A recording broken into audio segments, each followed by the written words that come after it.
Welcome back. Bottom of the hour now. Osama bin Laden is dead. President Obama broke the news to the world last night after American special forces killed the al-Qaeda leader in a raid near Pakistan. Brian Moore has the story now from Washington.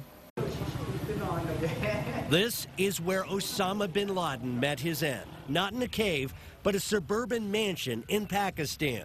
The world's most wanted terrorist and the mastermind of 9/11, taken down by U.S. forces at the order of President Obama. The United States has conducted an operation that killed Osama bin Laden, the leader of al-Qaeda, and a terrorist who's responsible for the murder of thousands of innocent men, women, and children. Justice has been done.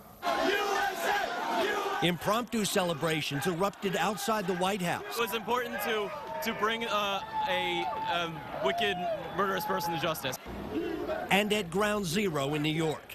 In towns large and small across the country, what can best be described as patriotic victory rallies.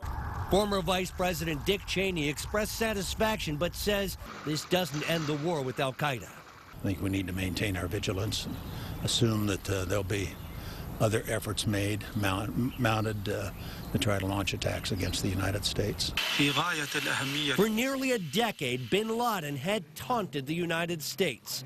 U.S. intelligence received a break last August. It was far from certain, and it took many months to run this thread to ground. And on Sunday, the president gave the go-ahead. A small team of Americans carried out the operation with extraordinary courage and capability.